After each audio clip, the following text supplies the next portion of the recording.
मुअज़्ज़िज़ ख़वातीन व हज़रात, प्रोग्राम हस्बे हाल के साथ मैं हूं आपका मेज़बान अली मुमताज़। नाज़रीन, अक्सर एयरपोर्ट्स पर ऐसे मनाजिर देखने को मिलते हैं कि देखकर इंसान दंग रह जाता है। लोगों के झगड़े घरों से निकल के एयरपोर्ट तक पहुंच जाते हैं। आइए आज आपको इसकी झलक दिखाते हैं। वैसे हैरत है, अभी तक बादशाह के ससुराल वालों ने कोई हिलजुल नहीं की। वो निको गई तो बड़ी जूतियां पटखाते थी कि मैं अभी अपने अब्बे को लेके आती हूँ। तो ले आए अपने अब्बे को, उसको भी मैं देख लूंगी। भाई हमारे घर में रहना है ना, तो हमारी मर्जी के मुताबिक रहना पड़ेगा। हाँ, नहीं तो अपने घर में ही रखे अपनी लाडो रानी को। ओ माँ जी, अगर वो चुप हैं तो खुदा के लिए आप भी चुप हो जाएं। ये एयरपोर्ट को घर का वेड़ा तो ना बनाए। अगई बड़ी अफसुर्दा थी निगो, पता नहीं उसका मेरे बगैर कैसे दिल लगेगा। ओए उसके दिल को छड़, तुम अपने दिल की बात करो। उधर जाके काम में दिल लगाना।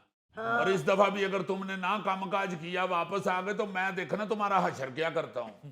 तो और क्या, उधर जाके दिल लगा के काम करना, कोई हिलजुल करना, अपनी भी जिंदगी बनाना और हम दोनों के बारे में भी कुछ सोचना। माँ जी, उधर जाऊंगा उसकी याद तो आएगी ना। अगर मैं थोड़ी सी मेहनत करता तो निग्गो को अपने साथ लेके बाहर जा सकता था। ओए ए जुती वेख रही है? 10 नंबर की है जी। और सिर तुम्हारा 6 नंबर है। मैंने मार मार के जुतियां तुम्हारा हशर कर देना है। बेवकूफ आदमी, उसे ले जाता साथ, उधर दुबई भी उसके गोडे के साथ जुड़ के बैठा रहता। जिस तरह इधर 2 साल जाया कर दिए तुमने जिंदगी के। ओहो, क्या हुआ जनाब, एयरपोर्ट भी लड़ाई शुरू कर दी है? ओ जी, अच्छा भला दुबई में काम काज मेहनत मजदूरी कर रहा था। मेरी नसीब सड़ गए। मैंने कहा आजा बेटे, तुम्हारी शादी कर देते हैं। मैंने कहा शादी करके फिर वापस चला जाएगा। शादी की है बस, 2 साल इधर बीवी के गोडे के साथ जुड़ के बैठा रहा है। अब अगर मिन्नत तरला करके इसे भेज रहे हैं तो फिर बीवी को साथ ले जाता। तो अगर वो बीवी को साथ आप उसके भेज दें तो उसमें कोई बुरी बात तो नहीं है? और बुरी बात यही है ना जी, बताया तो है आपको। बीवी की जान ही नहीं छोड़ता, सारा दिन उसके पास बैठा होता है। इन बच्चों का यही असर है, ये नहीं अपनी जिम्मेदारी को समझते। और चुप कर जाए, ताया बड़ा तपया ही, ये ना वे इथे ही शुरू हो जाए। 1.5 लाख रुपया लगा के बाहर भेज रहे हैं और बीवी को साथ ले जाता। लगते तुसी पढ़े लिखे आदमी हो, मगर वेख नहीं ताड़ी टक्कर मारन वाली। Excuse me. अल्लाह खैर। कौन जी? और ये कौन है? ਇਹੋ ਜਿਹੇ ਬੰਦੇ ਵੈਸੇ ਅਕਸਰ 에ਅਰਪੋਰਟ ਤੇ ਕੱਚੂ ਕੁੰਮੇ ਦੇ ਬੱਚੇ ਸਮਗਲ ਕਰਦੇ ਫੜੇ ਜਾਂਦੇ ਹੁੰਦੇ।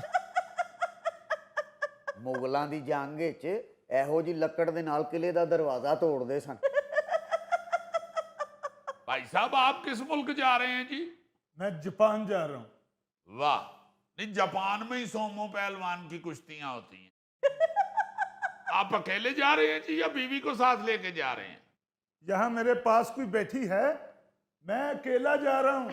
नहीं, आपकी तो अकेले की भी डबल टिकट लगती होगी। देखा, हर मेहनत का आदमी अकेला बाहर जाता है और तुम्हें अपनी बीवी की पड़ी हुई है। अब्बा जी, उसकी बीवी उसकी मर्जी, हो सकता है वो अपनी बीवी को तलाक दे के जा रहा हो। ओहो, आप बाप बेटा इंतहाई फजूल आदमी हैं। और मिस्टर, मेरी अभी एंगेजमेंट नहीं हुई। अरे होनी भी नहीं। कौन अपनी बच्ची नु हथी जिन च मोड़दा है जी? और भाई साहब, अगर आपका घर का कोई मसला है तो उसमें मुझे क्यों घसीट रहे हैं? नहीं, आप हमसे घसीटे भी नहीं जाएंगे। मैं असल में ना जी अपने बच्चे को समझा रहा हूँ। इसकी मैंने शादी कर दी है ना जी, तो बीवी को साथ लेके जाना चाहता है।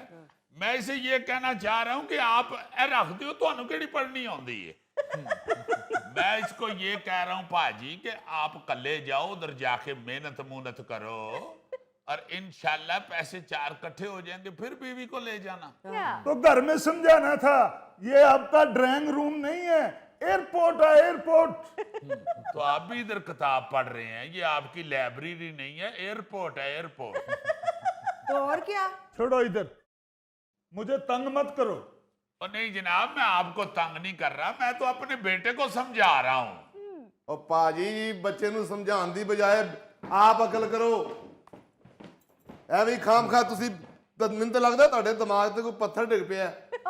ਉਹ ਮੀਆਂ ਬੀਵੀ ਦੇ ਰਿਸ਼ਤੇ 'ਚ ਦਰਾੜ ਨਹੀਂ ਪਾਈਦੀ ਭਾਜੀ। ਇਹ ਸਾਡੀ ਗੱਲ ਤੇ ਤੁਸੀਂ ਹੱਸਣ ਡਏ ਹੋ, ਆਪਣੀ ਵਾਰੀ ਤੁਸੀਂ ਗੁੱਸਾ ਕਰ ਗਏ ਹੋ। मैं आपकी बात पे नहीं हंस रहा, मैं तो उनकी बात पे हंस रहा हूँ। शाहरुख, तुम्हें शर्म आनी चाहिए। तुमने तो मेरे साथ वादा किया था कि मुझे कभी अकेले छोड़कर नहीं जाओगे। आप फिर हमारी बात पे हंस रहे हैं। मैं आपकी बात पे नहीं हंस रहा, मैं तो बच्ची की बात पे हंस रहा हूँ। वो बच्ची को तो आप जानते ही नहीं है, उसकी बात पे क्यों हंस रहे हैं? मैं बच्ची को नहीं जानता, शाहरुख को तो जानता हूँ। वो देखो शाहरुख किसको कह रही है। ਇਹ ਭਾਈ ਸਾਹਿਬ ਇੱਥੇ ਬੈਠੇ ਨੇ ਤੇ ਜਹਾਜ਼ 'ਚ ਬੈਗ ਕਿੰਨੇ ਲੋਡ ਕਰਨੇ? ओ माय गॉड, भाई साहब उधर जाके अपना काम करें, मुझे किताब पढ़ने दें। ਇਹੋ ਜਿਹੇ ਬੰਦੇ 에어ਪੋਰਟ ਤੇ ਕਿਤਾਬ ਪੜ੍ਹਦੇ ਆ, ਆਪਣੇ ਘਰ ਨਿੱਕਰ ਪਾ ਕੇ ਤੇ ਗੱਡੀ ਦੇ ਟਾਇਰ ਧੋਂਦੇ ਹੁੰਦੇ ਆ। देखो मिस्टर, तुम अकेले दुबई नहीं जा सकते अपनी बीवी की मर्जी के बगैर। क्यों भाई साहब?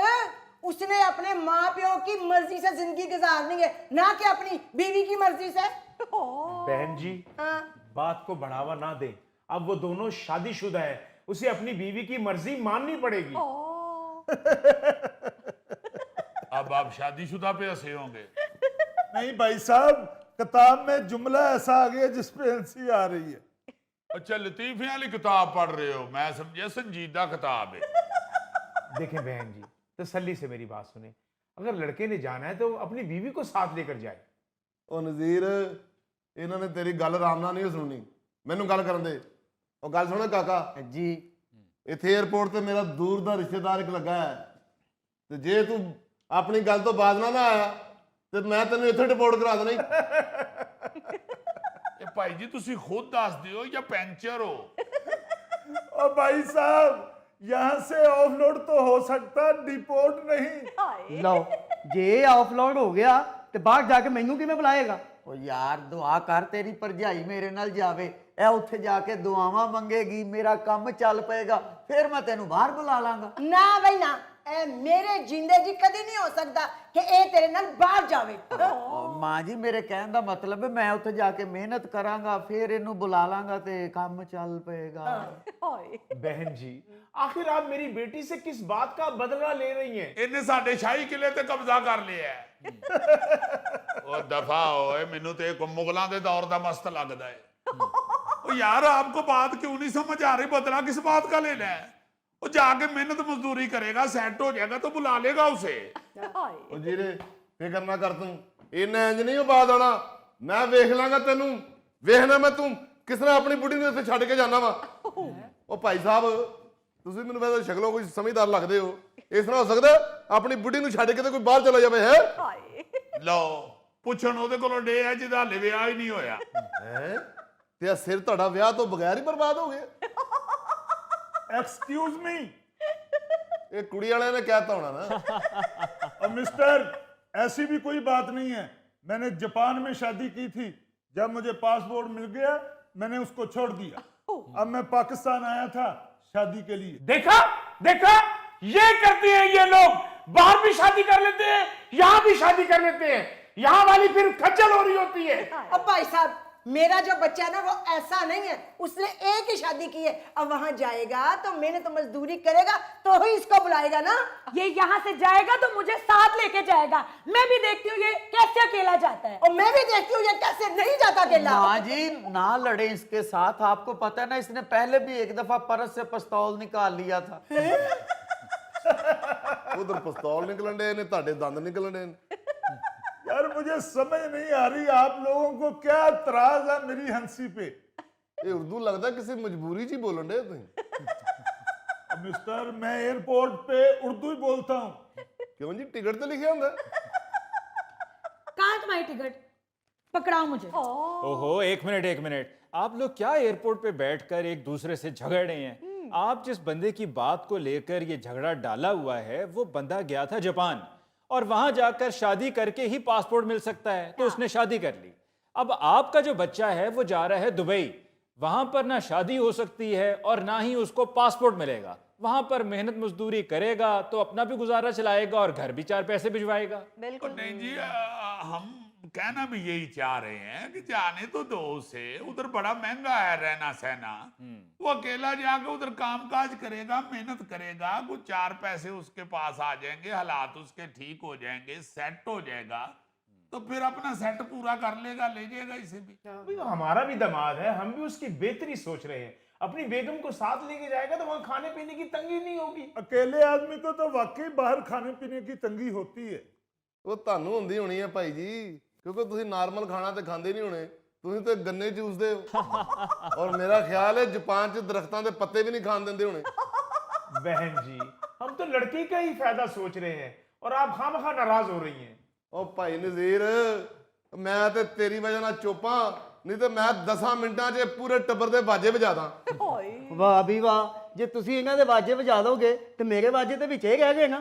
ਮੇਰੇ ਸਹੁਰਿਆਂ ਨੇ ਕਿਹਾ ਜੇ ਬਾਹਰ ਨਾ ਗਿਆ ਤੇ ਕਾਕਾ ਕੁੜੀ ਵੀ ਇਹੀ ਤੇਰੇ ਨਾਲ ਨਹੀਂ ਵਿਆਹਣੀ। ਉਹ ਇੱਧਰ ਹੋਏ, ਤੈਨੂੰ ਆਪਣੀ ਪਈ, ਸਾਨੂੰ ਆਪਣੀ ਪਈ, ਐਵੇਂ ਕੰਮ ਗਾਈ। भाई साहब, यही तो सबसे बड़ा अलमिया है कि हर किसी को अपनी अपनी पड़ी है, कोई कॉम्प्रोमाइज करने को तैयार ही नहीं है। वो है कि वो सास के तौर पे सोच रही हैं कि जी मेरा बेटा, और वैसे माएँ बच्चों को लेकर पोजेसिव भी होती हैं, वो नहीं चाहती हैं कि बीवी ज़्यादा बेटे के करीब हो जाए। उनको ये फिक्र है कि बेटा वहाँ जाएगा और अगर बीवी भी साथ चली गई तो वहाँ पर काम नहीं करने देगी, मुतालबे करती रहेगी और बेटा अलग परेशान होगा। बीवी को ये डर है या उसके घर वालों को ये डर है कि वहाँ जाकर कहीं हाथ से ना निकल जाए, कहीं की दूसरी शादी ना कर ले। और लड़का है कि वो कब से देखें ऐनक लगाए बैठा हुआ है, वो जाने के लिए तैयार है। उसका बस नहीं चल रहा कि वो बस जहाज में बैठे और यहाँ से सब चीज़ों को पीछे छोड़े और वहाँ पहुँच जाए। ओ बेटा जी, इसने वहां जाके भी इसको तंग ही करना है, काम नहीं करने देना। रात के 2-2 बजे तो इसको शौर में लेने भेज देती है। ओ बहन जी, इसमें ताने देने वाली कौन सी बात है? वो उसका खामिद है, अगर उसने कह दिया तो क्या हुआ? तो क्या वो अपने ससुर को भेजे? नहीं तो इसमें कौन सी बात है जी? अगर मुझे भी कह देगी तो मैं ला दूंगा शवारमा, हमारी बेटी है। ਵਾਹ, ਜਿੱਡੇ ਤੁਸੀਂ ਤਗੜੇ ਹੋ ਨਾ, ਤੁਸੀਂ ਤੇ ਸ਼ਾਰਮਾ ਮੁਫਤ ਲੈ ਲਓ। वैसे माफ़ कीजिएगा, ये कोई ताने देने वाली बातें तो हैं नहीं, मामूली सी बात है जिस पर आप एक दूसरे से उस वक्त से झगड़ी जा रहे हैं। और नहीं जी, इनके लिए ही है ये सारी बातें। हम तो सीधी सादी जिंदगी गुजारने वाले हैं अपना अली मुमताज साहब। आप यकीन माने, मेरे हाल 35 साल हो गए हैं मेरी शादी को। आज तक सबसे बड़ी जो मैंने इसे अय्याशी कराई हुई है ना, वो मैंने इसको बस के सफर के दौरान पापड़ लेके दिया था। वो भी टूल प्लाजे पे बस रुकी है पैसे देने के लिए, उतनी देर में खिड़की के पास आके पापड़ वाले ने आवाज लगाई है, पापड़ करा रही है। इसने मुझे मोहब्बत भरी निगाहों से देखा है तो मैंने फौरन जेब में हाथ डाल के 8 आने निकाल के इसे पापड़ ले दिया। इतनी सीधी सादी, कितनी देर तो पापड़ को स्टेयरिंग बना के बस चलाती रही है। ਨਹੀਂ ਜੀ, ਕਿਆ ਕਹਿਣੇ, ਚਾਚੀ ਹੁਣਾਂ ਦੇ ਰੂਪ ਵੀ ਤੇ ਪਾਪੜ ਵਾਲਾ ਹੀ ਚੜਿਆ ਨੇ। ਉਹ ਤੂੰ ਇੱਥੇ ਹੀ ਅਲੀ। यार, ये पापड़ की शोशाई होती है, इससे पेट तो भरता ही नहीं।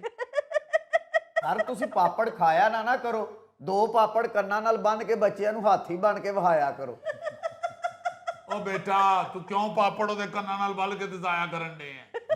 बैग फाड़ तो चल अंदर। अब्बा जी, अगर आप इजाजत दें तो मैं टिकट 10-15 दिन बाद की करवा लेता हूँ और निग्गो को भी अपने साथ ही ले जाता हूँ। हाँ, तू फिर वही गल करन डया। वैसे मैं काफ़ी देर से आप लोगों की ये गुफ्तगू सुन रहा हूँ और इस नतीजे पे पहुंचा हूँ कि मियाँ बीवी दोनों एक दूसरे के साथ जाना चाहते हैं जी।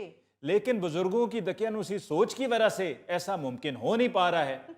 अगर शौहर साथ लेके जाना चाहता है, मैनेज कर सकता है, तो परदेश में बीवी का साथ होना किसी नेमत से कम नहीं। हाँ जी। ਕਿੰਨਾ ਅਨਪੜਾਂ ਨੂੰ ਸਮਝਾਣ ਦੇ ਹੋ ਬਾਊ ਜੀ, ਇਹਨਾਂ ਨੂੰ ਤੇ ਇਹ ਨਹੀਂ ਪਤਾ ਕਿ दकियानूसी ਹੁੰਦਾ ਕੀ ਆ।